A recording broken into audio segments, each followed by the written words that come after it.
mag-resume ta. No, mag-resume ta sa dirita sa section 8. O diri sa section 8 mo kaning ang continuing nga work ni Christ, no, para sa iyang mga pinili. O akong basahon ang section 8, chapter 8, section 8 sa Westminster Confession of Faith. To all those for whom Christ has purchased redemption, he does certainly and effectually apply and communicate the same, making intercession for them, and revealing unto them in and by the word the mysteries of salvation, effectually persuading them by Spirit to believe and obey, and governing their hearts by his word and Spirit, overcoming all their enemies by his almighty power and wisdom in such manner and ways as are most consonant to his wonderful and unsearchable dispensation. So, dinhi sa section 8, mo ni ang sa atong tulip kining naana mahimutang sa limited atonement o sa perseverance, or sa kanang tulo, limited atonement, the irresistible grace o sa perseverance of the saints. Mo ni ang niya sa section 8. But pasabot dinhi nga ang iyang atonement para lang gyud sa mga pinili, all of those for whom Christ has purchased redemption.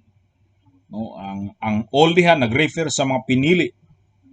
Ug ang iyang redemption nga alang lang sa mga pinili, dunay effectual or irresistible nga application ni ana, o gihatag, gi-communicate, actually gihatag ang maong or dapat dito sa mga pinili ang epekto sa iyang kamatayon, katong result, katong fruit sa redemption gi-apply dito sa ilaha. So ang epekto o ang kahimuan, ang iyang bunga ni ana gihatag o gi-apply dito sa mga pinili, no? John 6:37, all that the Father giveth me shall come to me, and him that cometh to me I will in no wise cast out. Verse 39, and this is the Father's will which hath sent me, that of all which he hath given me I should lose nothing, but should raise it up again at the last day. So, ang all diri, all that he hath given me, ang tanan nga iyang gihatag kanako, walay usa kanila nga mawala. So ang tanan nga gipakamatya ni Christ katurang gihatag sa amahan kaniya, ug ni usa kanila mawala. Dunay promise nga matud pa diri, but I should raise it up again at the last day. So sa day of resurrection, i-raise niya para ngadto sa kahimayaan. Buto sabot ni ini nga iyang banhawon pag-usab alang sa kahimayaan, ug walay usa kanila nga banhawon paingon sa kapurautan o ngadto sa kaulawan. Makitaan po nimo sa chapter 10, John chapter 10 verse 15, as the Father knoweth me, even so know I the Father, and I laid down my life for the sheep. Remember nga duha ka klase ang mga ang katawhan sa kalibutan. Dunay goats, dunay sheep. Now si Christ ningon siya, I am the good shepherd, and the good shepherd giveth his life for the sheep. Now dinhi, as the Father knoweth me, kanang knowledge diha, ang meaning sa knowledge kanang know, dili kay na igo lang nahibalan, kay common sense, kahibalogod ang Dios ang sa kada usa, pati ang mga dili iya nahibalan niya, nailhan niya. Pero kan knowledge din, he knoweth me, meaning niya na nahigugma kanako, dunay special relationship kanako. Munay meaning sa knowing dinhi. As the Father knoweth me, even so know I the Father. So ingana pod ang akong aduna pod ko'y relationship, no, dunay intimate relationship sa Amahan. And I laid down my life, akong gibuhis or akong gihalad ang akong kinabuhi for the sheep, para sa mga karniro. Wala na ni Christ nga akong gihalad akong kinabuhi para sa karniro ug sa kanding, no, kundi ang iyon para sa karniro, for the sheep. 10:16, and other sheep. Now notice, wala mo ana nga there are other animals which are goats. So dunay sheep nga naa sa iyang puder, pero matod pa ni, and other sheep I have which are not of this fold. Wala diha nga turil.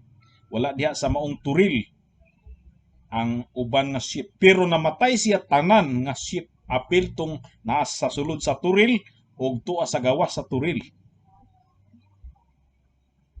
So, shepherd siya nga nagpakamatay sa iya kaugalingon nga sheep dinhi sa sulod sa iyang turil ug sa gawas sa turil, tuwa sa gawas, which is ang pasabot ni ini, das Gentiles. Other sheep I have which are not of this fold, meaning dunay mga karnero nga ako usab nga gihalaran sa akong kinabuhi nga wala dinhi sa Israel, wala ni puyo dinhi sa Judea, wala, dili Hudiyo ang iyang dugo, no, dili physically Hudiyo, wala diha sa Israel, wala sa Palestine or Palestine, kundi dito sa Pilipinas, dito sa Amerika, sa China, sa Japan, sa Taiwan, South ug North Korea, etc. etc.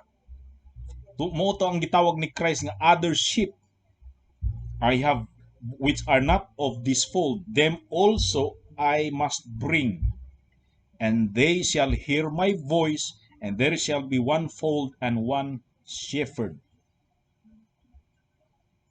So ang iyang paghatag siyang kinabuhi, dili sheep o goats, para sa mga sheep. O galing lang kay duha lang ang kaning gitawag nga habitations, duha lang ang situations, na situated ang sheep niya sa duha ka lugar. Ang isa nasa fold, nasa iyang turil, ug ang laing grupo sa sheep tuwa sa gawas sa turil, ug sila hiusaho ni Christ. So makita nimo again, muna ang work of redemption. Ako mang nahatag na sa inyo, no, na sa first lecture nato sa Westminster Confession nga dunay gitawag nga siya nga duha ka works, kanang gitawag nga work of creation or works of creation o works of providence. O actually na ikatulong nga work, ug ang tawag ni ana the works of redemption. Ug muna ang gihimo ni Christ alang kanato, alang sa iyang mga karniro. Now dinhi ang iyang mga karniro nga iyang gipakamatyan, iya usab nga sila nga giduphan, nag-intercede siya kan alang kanila. 1 John 2:1, my little children, these things write I unto you, that ye sin not. And if any man sin, we have an advocate with the Father, Jesus Christ the righteous, and he is the propitiation for our sins, and not for ours only, but also for the sins of the whole world. Usa ni sa paborito sa mga Armenians. Ang our diha, as if ang our daw katong mga pinili. Unya ka ng whole world, apil na niya na ang dili pinili. Pero again, the same nga writer nga nagsulat sa Gospel of John, siya gihapon nagsulat ni ini nga kanang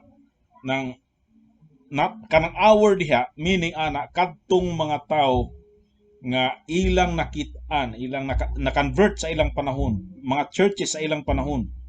Munay hour katong readers niya og siya. Og pag the whole world, meaning nga cosmic ang death, ang purpose or ang scope sa pagkamatay ni Christ is cosmic. The whole world nga ni ang mga inhabitants sa mga elect nga nagkatag sa whole world apil dinha, which is wala maapil sa word nga hour. Hours only si John ug ang iyang mga readers dili lang kay alang kanila si Christ namatay, kundi alang sa mga sala sa tibuok kalibutan, meaning sa mga dili sakop sa ilang panahon, kundi apil sa mga tao nga elect nga mataw unya nga wala pa mataw sa ilang panahon, ug ang ilang habitation tuas nagkatap o nagkatag sa tibuok kalibutan. So mo na other ship nga gihinganlan ni Christ. Again, context. Ang writer sa Book of John, sa Gospel of John, mao kani ang writer sa 1st, 2nd ug 3rd John nga libro. Romans chapter 8 verse 34. Who is he that condemneth? It is Christ that died, yea rather that he is risen, or that is risen again, who is even at the right hand of God, who also maketh intercession for us. Again, ang ang mediation ni Christ, ang iyang intercessory work, iyang gihimo hangtod karon. Mo ni ang doktrina sa unity sa person ni Christ o sa distinct two natures ni Christ, nga unsa ang gihimo sa usa ipaangkon sa tibuok persona ni Christ, o sa lain nga usa ka nature gipaangkon sa tibuok nga persona ni Christ, and revealing unto them in and by the word the mysteries of salvation. Dinhi ang revelation para sa mga pinili sa Dios, in and by the word.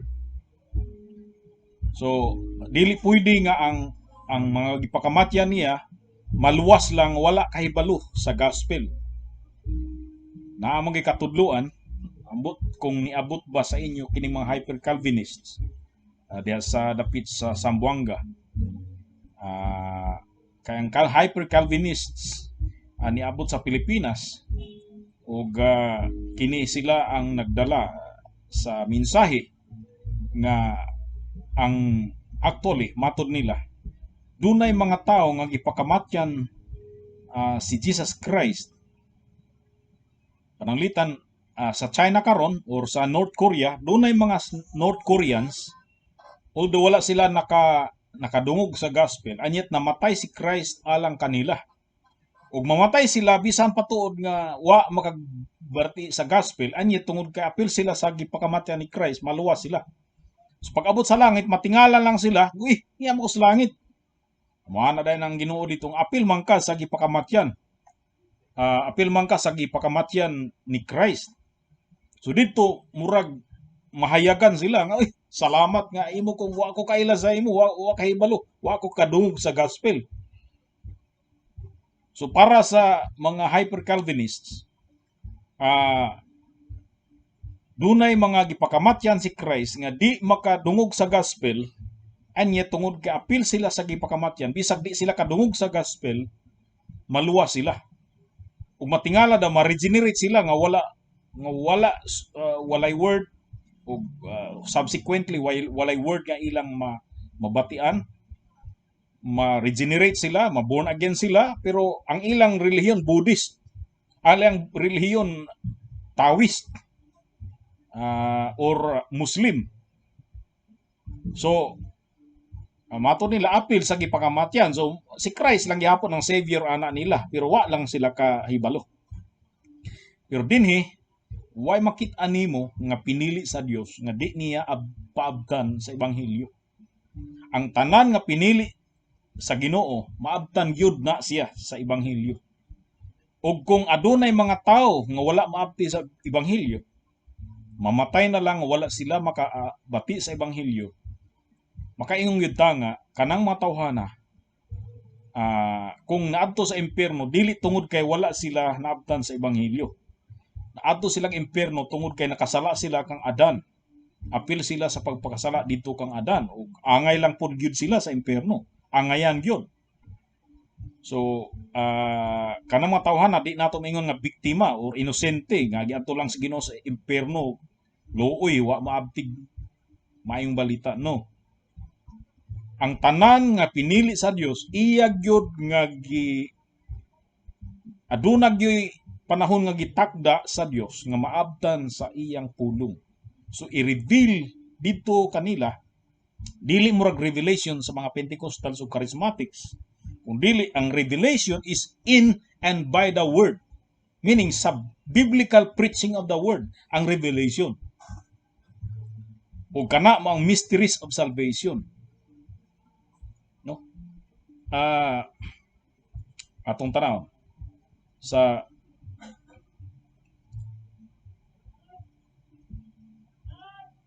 John 15:3. Greater love hath no man than this, that a man laid down his life for his friends. Verse 15. Henceforth I call you not servants, for the servant knoweth not what his Lord doeth, but I have called you friends, for all things that I have heard of my Father I have made known unto you. See? So sa atong panahon karon, kini ang Biblia nga nabasa nato, or at least ang mga pulong sa Dios nga giwali kanato, gihatag ni Christ,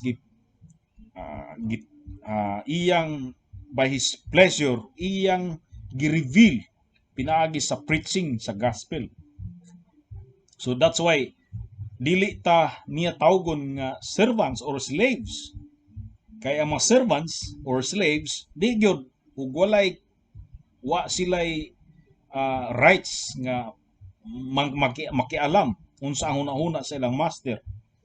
Ang tawag niya sa ato friends tungod kay amigo iyang isulti ka nato unsa ang naa sa iyang hunahuna ka amigo man. So ang sa ato karon nganong naata nakabati sa mga pulong sa Dios theologically natuduan ta ug kini ang revelation nga gisgutan dinhi gihatag ni Christ kana pinaagi sa mga ministers ug kana nga paghatag niya gumikan kay dili ta slaves. Ang iyang treatment kanato dili slaves kundi friends.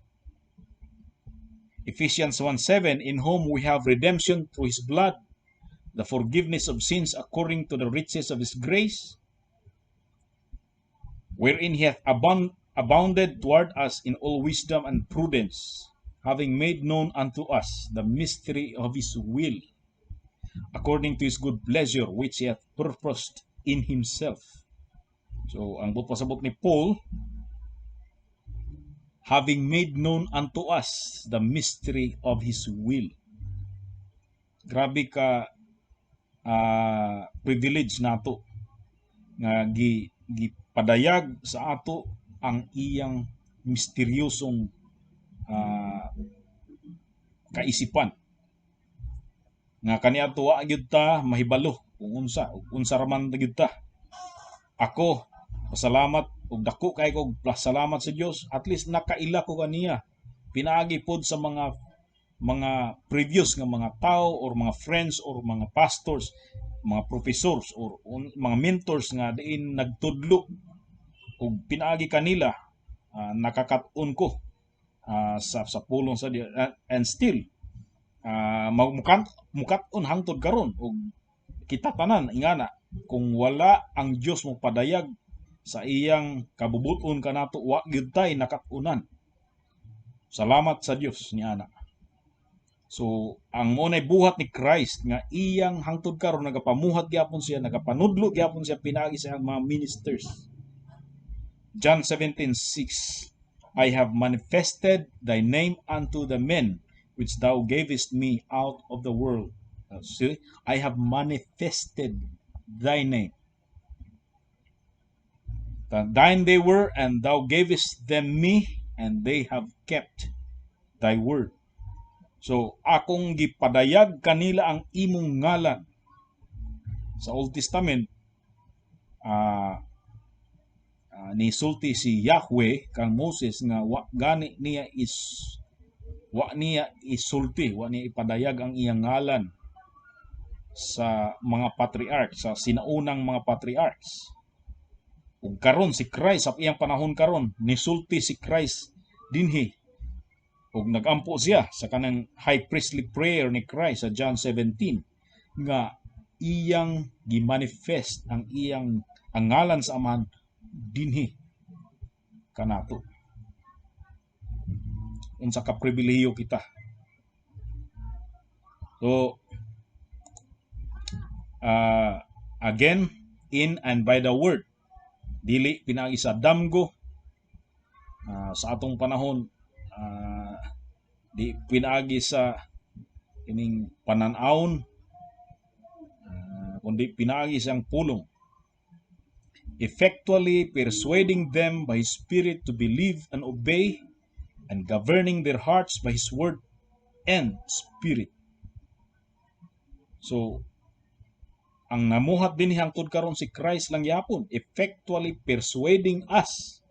Si Christ mo ay nagapangumbinsi kanato. Nagakumbinsi kanato si Christ. Pinaagi siyang espiritu aron kita motuo ug mo mahimong masinugtanon. Ug nga pinaagi sa iyang pulong o sa iyang espiritu kita magobernuhan sa atong mga kasing-kasing. Overcoming all their, meaning atong mga kaaway, all their enemies by His almighty power and wisdom in such manner and ways as are most consonant to His wonderful and unsearchable dispensation. Dinhi mugawas ang pagka postmillennial sa Westminster Confession of Faith nga dili ta ang iyang pulong o ang atong testimony mo overcome sa atong mga kaaway. Dili nga ang kaaway mo overcome kanato by His almighty power and wisdom. So dili tinuod ang iya mangyud sa amillennialism nga mapildi gyud ang iglesia. Ang mga enemies mo overcome sa iglesia. So murag ang iglesia na grabe gyud ka disadvantage. Ang iglesia grabe gyud ka naa siya sa defeated ang iglesia. Ang uban kanang gitawag nga mga kaning optimist or optimistic nga amillennial moingon nga dili man ma-defeated. In fact, sa ila karon naghari ang church. Pero dili nila i-deny nga side to side ang church mohari pero gahari man pud ang kalibutan. Dunay parallel nga reign sa kalibutan usab church. Unsay kung nihari ang church kun sa kinsa giharian niya kaya naghari ang kalibutan. Dire ni overcome ang church sa iyang mga enemies. So di sa kalibutan do nagyoy ma-experience ang church nga ang mga enemies, ang mga kaaway ma-overcome gyud pinagi sa gamhanan nga Dios sa iyang gahom, no? Sa iyang pagagamhanan ug sa iyang wisdom in such a manner and ways as are most consonant to His wonderful and unsearchable dispensation. Kung naglaktaw ko mga bersikulo, pero diri sa Psalm 110:1, the Lord said unto my Lord, sit thou at my right hand until I make thine enemies thy footstool. Yaw kayo kanang kita ka sa ang kanang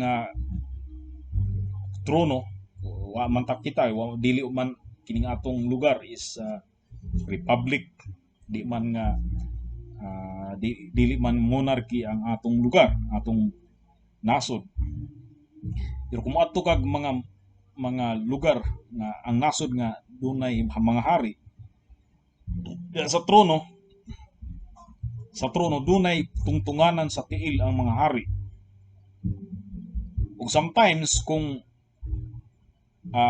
ang dunay gira ug ang gira himuon sa mungging harian, unya makaptive, no, unsa ni mahimong kaning makuha ang enemies, makaptive. Unya ang hari makaptive, buhi sila niya, nakatalikala, nakagapos dadon atubangan sa hari.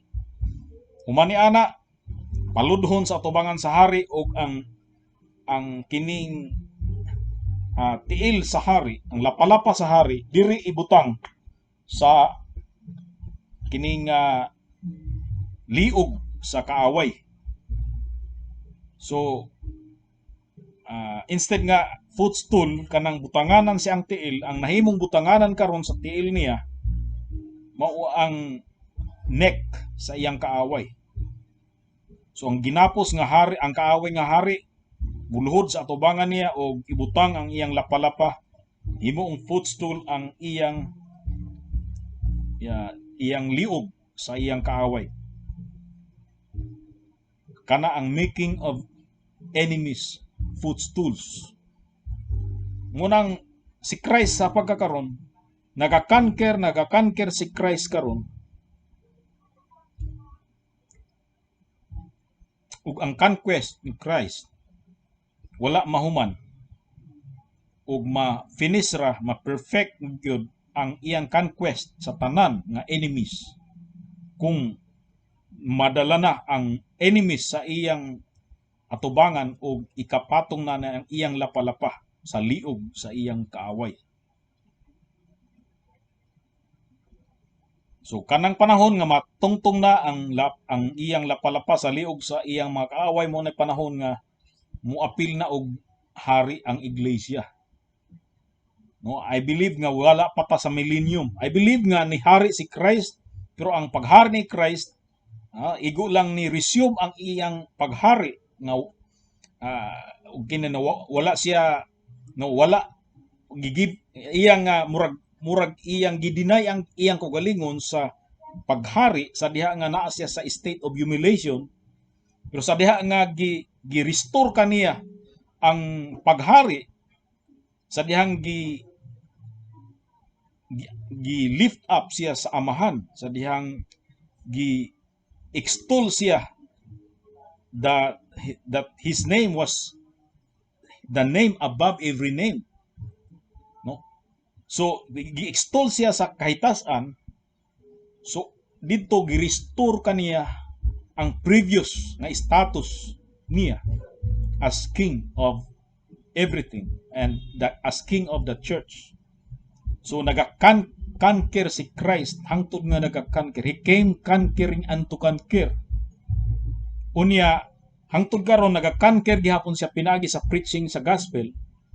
O although he is reigning and is conquering, walang pasabot nga millennium na. Ang alang kanako nagakanker og daghan na nakanker si Christ. Umaabot ang panahon nga mahurot na niya kanker ang tibuok kalibutan. Ug didha nga panahon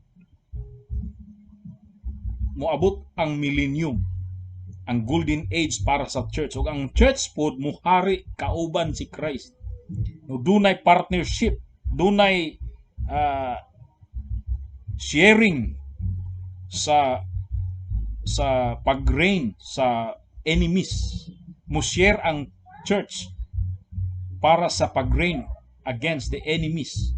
Ug kana mo ang future ug mahitabo na during the millennium.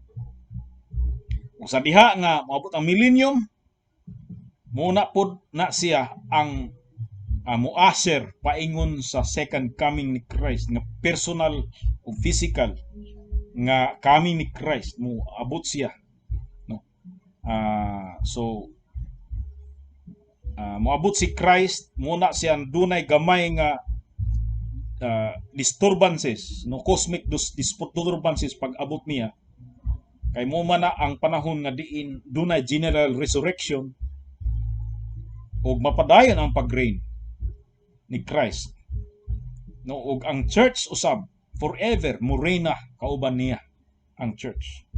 So ang 1,000 years nga reign dili gyud kumutuo nga literal, kundi it's an indefinite period of time nga taas-taas gyud nga panahon sa world, sa earth, sa planet earth and beyond pa siguro, we don't know.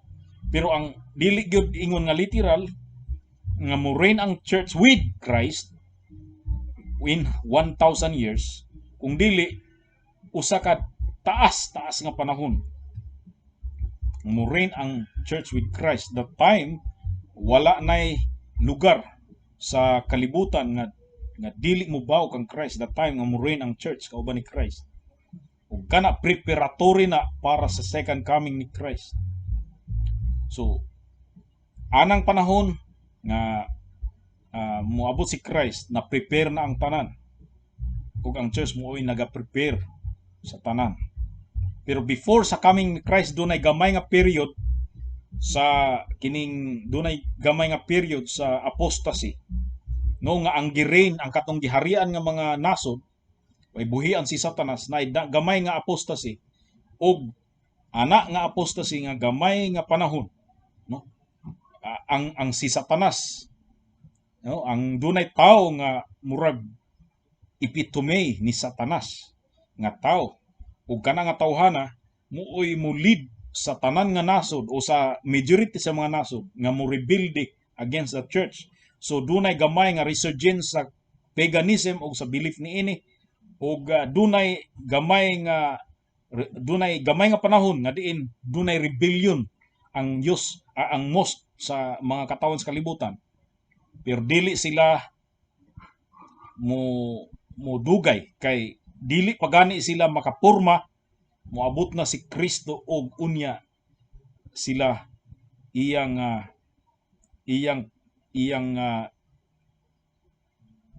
pakibatukan, og unya sila mapildi sa pag-abot sa second coming ni Christ. So ni kuan tagamay eschatology dinhi, pero ang kay ato man ang kining sa Psalm 110 verse 1 o sa 1 Corinthians 15:25 ato man gi exegete kini. So mo ni ang work ni Christ gikan sa iyang mo ang work of redemption ni Christ ug ang iyang mediation, intercession mo padayon kini hangtod sa iyang pagbalik. Malakay 4:2, but unto you that fear my name shall the Son of Righteousness arise with healing in his wings, and ye shall go forth and grow up as calves of the stall, and ye shall tread down the wicked, for they shall be ashes under the soles of your feet in the day that I shall do this, saith the Lord of hosts. See? Ang mga dautan, mura sila og mga ashes o mura sila mga kaning abog nga naa sa ilalom sa atong lapalapa sa adlaw nga himuon kini sa Dios. Mabot na muna siya ang millennium. Colossians 2:15, and having spoiled principalities and powers, he made a show of them openly, triumphing over them in it. Triumphing over them in it. So dunay triumph ang church, dili pildi ang church. No, mo triumph ang church, mo thrive karon og mo anam siya kadako ang iyang influence sa kalibutan. Doon nagyapoy sa ato karon, dunay persecutions, dunay kamatay sa mga miyembro sa iglesia, no? Dunay sufferings, afflictions, tanan nga mga kadautan gilabay kanato sa kalibutan. Pero mauna siya ang proseso para maabot ang panahon nga kita mo hari kauban ni Kristo. Sa karon si Kristo muray ni hari. Pero maabot ang panahon ug kana mo ang millennium nga kita muhari uban kang Christ. So ang amillennial kanang optimistic nga mga amillennials moingon nga si Kristo naghari sa pagkakaron pero dili open nga paghari. Murag sikreto sa heart lang daw nagahari sa tanan nga believers. Pero dili nga ang millennium dili lang kay naghari si Kristo sa heart nato kung kita apil si Kristo muhari sa mga enemies nato openly. So muhari ta outside the church po, dili kay sa inside the church. Ang amillennial position inside the church muhari si Christ, which is tinuod na nga nagahari si Christ karon sa church ug sa outside sa church. But is this the millennium? No. Ang millennium meaning niya nga kita muhari apil ni Kristo outside the church. Sa nations muhari ta. Muna ang biblical nga millennium.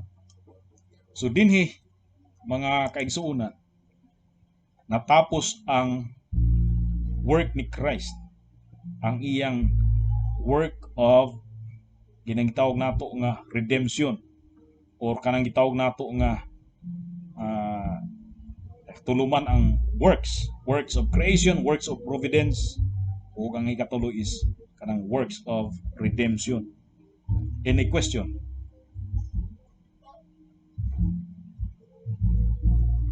Kuan kay pastor kanang since ning touch man tagamay gud sa kuan sa millennium kay mao man ni ang kanang kakumpletuhan sa work of redemption ni Christ. Kanang mutana lang ko gamay pastor kanang bahin sa millennium kingdom ang napabay reprobate siya kun na kay mao man ni atong hari ano? Sure. Kaubana. Wala na to gidinay nga dunay reprobates. Dili tanan elect of course. So dunay reprobates anang panahon nga harian nato. Although nga walay open that time sa millennium, walay open rebellion nga may tabo, walay open defiance against sa Christianity.